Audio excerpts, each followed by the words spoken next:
Welcome, everyone. And today we have a very exciting guest, Molly Rose from Florida, if I'm not mistaken. Correct. Right? Sunny Florida. Sunny Florida. We have a very gray kind of weather here in Hamburg, Germany. No surprise, but we have a smiling Molly Rose, who is why exciting. He will tell us more about herself, but he is training and also placing virtual assistants and helping many business owners and busy people in general to be more efficient, having an online assistant. So we will discuss, as usual, what are the success factors for running virtual teams or having a highly efficient virtual assistant, and many other things. But without any further ado, Molly Rose, welcome to our podcast, and please tell us who you are and what you do in your own words. Thanks for having me, Peter. I'm really happy to be here. So I am the founder of the Virtual Assistant Academy and Virtual Assistant Management. About 8 years ago, I stumbled upon becoming a virtual assistant, quit the corporate gig due to a lifestyle of a military spouse. So deployment schedules and having a husband that was rarely home, or we moved around a lot. I was like, I need to have a career that I can take into my own hands. And that's how I kind of got into the work of supporting online business owners predominantly and corporations of people needing assistance. And it just spiraled into what I have today, a training and certification program for virtual assistants, many of them fellow military spouses nationwide and some overseas. And now we place them within corporations and small businesses. Excellent. So we have many things in common, apart from the virtual topic, being virtual power teams, and you are working with virtual assistants. We left the corporate careers exactly 8 years ago, scheduling and enjoying the freedom of being an entrepreneur and your own boss, sometimes the toughest boss you may wish for. But why virtual assistant? Tell us why you do what you do. What gives you passion to go out of bed and, having a global population of virtual assistant? Why you do that? I think the biggest thing for me that I found in leaping into being my own business owner and having my own services that I offer to entrepreneurs is freedom. It's something that, especially stateside, having 10 days of vacation or being confined to the 8 to 5 business schedule just didn't work for me, my lifestyle. I'm a world traveler. I love coming to Germany, for example. I'd probably be there this month if things weren't the way that they are. And I wanted to create that for other women in this situation that wanted to have a career that was rewarding and could use their really amazing skills as being administrators, but doing it virtually. So that's kind of what led me to this. And I think being able to successfully say that I found a career that not only has created a ton of freedom for myself, but I can also transfer that to others and make a difference in other business owners' lives has been an amazing opportunity and something I love to be able to do. Excellent. So tell us, in your story, when was this decisive moment when you decided you couldn't do anything else but, founding your virtual assistant company? Yeah, so about 10 years ago, I went to a conference and it was for young professionals. I was out of college a few years and I had heard the term entrepreneur. I didn't know that, it kind of took off probably 10 to 15 years ago, really the way that it is now today. And I thought to myself, wow, you mean you can make money selling your services without having a traditional job? That's incredible. So that's kind of what really was a pivotal moment for me, and just dreading the 9 to 5, 55-minute commute each way and just living that rat race over and over. That's what really defined me in taking the leap and made me make the decision to take the leap. And then in creating the program and the agency that I have now of placing virtual assistants, it was a moment where I was sitting in a coffee shop with a few women and they were asking me, how do I do what you do? They saw me traveling the world and working remote and having a really rewarding income. And I realized that there's really something here and a way for me to teach others how to do that. And that took off about 6 years ago. Excellent. Yeah. Tell us a bit some dimensions. How many virtual assistants you have currently in your pool, and what's the global? If you wish to reveal these details, what's the global footprint of your pool of assistants? Yeah, so we have trained over 125, and then they have the opportunity to go out on their own and run their own business. And then we also have our agency. So we have over 40 women that we place actively with entrepreneurs, and that's just growing through the pandemic. We've suffered the way a lot of people have with getting people to work. So we're trying to build up our staff again to be able to place, because the demand for virtual assistants is through the roof. So that's a good thing. Just need the amazing talent to match that. And then they're global. So having a lot of them be military spouses, some are overseas, most of them are in the States, but we do have clients that we work with that are overseas. And yeah, from there. So it's niche, or I guess global wide, mostly in the US though. Okay. And what services, that gives us a flavor a little bit to our audience, because as we say, devil is in the detail, but also the delight is in the detail.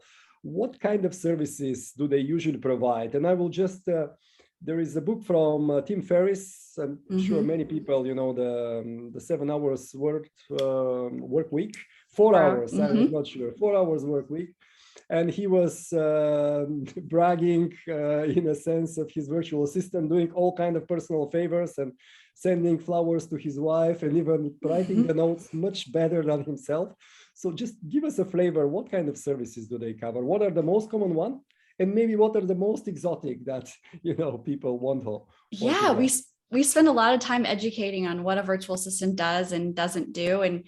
And the intent of that is there are freelancers that are amazing graphic designers and website developers, and they're definitely skilled and crafted in what they do. Virtual assistants can do those complex things, but they're most likely to be used for things like email management. So imagine that inbox that has 10,000 emails in it. We get them down to 20 a week. That's our goal. Calendar management, scheduling your phone calls, scheduling your podcast like this is an example. Some of the crazy things, travel booking, social media, scheduling and marketing, those are great ways, or customer support. Those are a lot of the big hitters that we get. Some of the crazy things more on the personal side, like ordering flowers. I have virtual assistants that sign their clients' daughters up for dance class and then have to make sure they have the right tutu and the schedule's all loaded. Like it can get very personal and intimate, but in general, we stick to the executive assistant, only it's virtual type of tasks. Okay, excellent. And you mentioned entrepreneur. By the way, that's another similarity. When I realized that there is a job and people get paid to speak, I left the corporate world and decided to become a motivational speaker. I've seen, but it was like out of reach, some big gurus, but I realized there are people, normal people who become professional speakers. And that was for me the turning point. But now you mentioned entrepreneur as a key word for you. Did you have any failures on your journey as an entrepreneur? I'll be interested to hear one or two, and how did you overcome that? Because many people want to be an entrepreneur, but after the first failure, they give up. So I'd like to hear from people like you, which succeeded. What did they face and how they managed to overcome? I think a few things. One is probably something that a lot of us run into, inadequate pricing. We don't value ourselves the way that others do. So we constantly discount or pitch a price for a project that is way low. So you end up, I've worked 100-hour projects and build 20 of it. Yeah. So that was a really key learning on how to price better and really take into account the value that I'm providing for clients and saving a lot of money up front. And that's something I try to avoid with all of my students, and getting them to miss that pivotal or that really terrible part of the growth process. And then I've made a few bad investments in advertising. So Facebook ads, super expensive thing to do.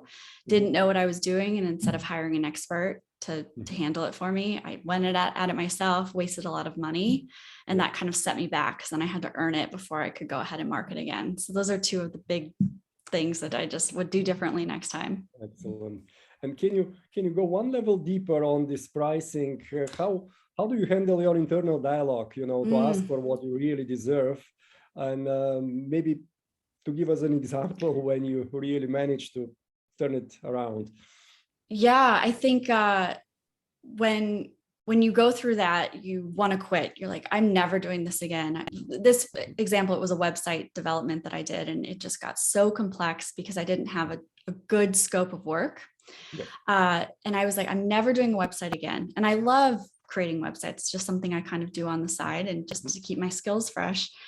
And so I had to really have a lot of self-talk and making sure that, is this something I will do better next time and I will do properly with a good scope of work and well priced, or is this am I gonna burn it again? So I had to believe in myself that I was gonna be able to do it again. And that's exactly what I did. So I just made sure that the next client I did, I priced higher than I ever have before, and they took it. And then I was like, wow, this happened. Now I can test it again and again and kind of just find the threshold of pricing, and then making sure I had a really solid scope of work was super important. Excellent, excellent. So let's go a bit into the team. So you mentioned you had like 140 alumni from memory and another 40 you actively market. It sounds like a virtual team. What, from your perspectives, are secrets of leading a virtual team? What works for you? What tips you can give to our audience? Yeah, so a few key things, especially when you're bringing together a virtual team for the first time. It's all about communication, setting that precedence that this is where the communication channel that we use predominantly. I see one of the biggest mistakes the virtual teams make is they have 5 different ways of communicating: text message, email, phone calls, project management tools, Voxer, which is a walkie-talkie app, WhatsApp. I mean, it goes on. And it's so stressful for everyone involved, especially the person being delegated to, because we miss things and it's all on us, and it just doesn't work very well. So my biggest recommendation is to pick 1, maybe 2 channels. Yes. And I recommend Voxer in my community, the walkie-talkie app, but something that's kind of off the grid, not necessarily text message. And then when you have an SOS, like I need this right now, then you have that protocol in place. So you can make the phone call or you can text. I think that that's huge when working virtually. How are you communicating? Perfect. Thank you. And this is what I recommend also as part, particularly if you have many time zones, to have 1 channel for urgent communication. You mentioned these 2 aspects: 1 channel, not many, and then a response time agreed, as you said, protocol for SOS, or for this particular channel, which is usually for urgent, what is the response time? People commit and hold each other peer accountable. So spot on. Yeah. Tell us a bit, what is your most exciting or most exotic experience in a virtual team? Could be as a leader of this virtual community, could be as a virtual assistant, where the most exotic experience. Exotic experience. I think that, so we have done a lot of, not a lot, a few group support. So a client came to us needing a huge project done that I know I needed several hands for. So I wouldn't necessarily call this exotic, but probably the most complex thing we've handled. And we had to almost create an agency of all of our skill sets and come together. So we brought together 6 individuals and we all worked on a part of the project, which really showed me how robust a team environment can be virtually. This differs from what we normally do. We place one-on-one virtual assistants with business owners and entrepreneurs and people in corporations. And so being able to provide a solution across 6 different individuals was super exciting, super validating. And just to see the depth of the people that we have on our team was a great experience. Fantastic. I'm glad it worked out well. So just go into the technology and the tools. You've mentioned one, but what is your favorite virtual collaboration tool? So Asana. Have you heard of Asana? Okay. By far, my number one tool. I think that I'm a big email person. So I hate email, or I should say I'm a big defender of email. The amount of people CCing each other on emails and sending spam and sending things that you don't need, or sending responses that you don't need to, it just gunks up email and it slows people down more than anything, I think, in business. So having a separate channel like Asana is so important, not just for delegating tasks and keeping track of priorities and due dates and having all of your documents in one place, but the communication can all be within those tasks and those threads, completely eliminating your inbox. So I require it when I work with clients one-on-one, and highly, highly recommend it to anyone that passed my way. And I think that it's really important to also know there's a free version, so you don't have to pay for something like this.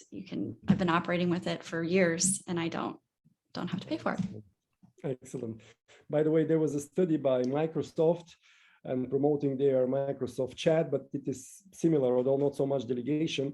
But their numbers were, if you look at the email threads, only 40% are relevant. The rest are like, the to and copy and then the mail tags and so on. Whereas to look at Asana or a chat with responses and likes, like 70% of the symbols are relevant that you see at a glance. And secondly, in the email, you have to scroll like 3 to 4 times back and forth to get all the information you need. Whereas there was like, just once you could find it. So one more reason for those systems that evolve to kind of start replacing email and increase productivity. That is the game you are in. Yeah, absolutely. And it sure is a learned skill. Even when I get people on board with Asana or Trello or Slack or something like that, it's still the common theme is to go to your email and send the documents and do the threads there. So it certainly is something that you have to grow with, but it's worth giving it a chance. Absolutely. So what do you read or what do you listen at the moment? What do I read or listen? So I read a lot of productivity books. Essentialism is one of my go-to books that I've read that I really enjoy. I read Jack Canfield, if you're familiar with him. He is the author, he founded Chicken Soup for the Soul way back when, but he wrote a book called The Success Principles, super simple principles for success in your life and your business. And just applying those has been really crucial for me. And then I listen to several business podcasts and just stay fresh in those things. One of them is Prof G. He's a professor out of NYU that just keeps me really in tune with big market ideas that I really like. Excellent. So we will share those links in the description of the podcast. And then the final question, Molly Rose, what do you think is the future of virtual teams?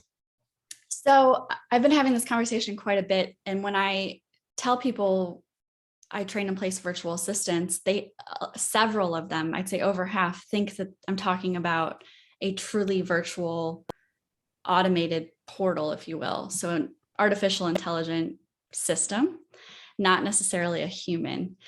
So I've already seen, companies transitioning to artificial intelligence for virtual support. However, I do think that having the person behind the phone or on the computer to actually support your business strategy, your schedule, making sure things don't get screwed up with the help of all of these systems and automations, and is truly where we're going. Before the pandemic, we had a good flow of people needing virtual assistants. Now we can barely keep up. The demand is so high for this space as we all shift virtually, and understanding that you don't have to pay someone full time to support you.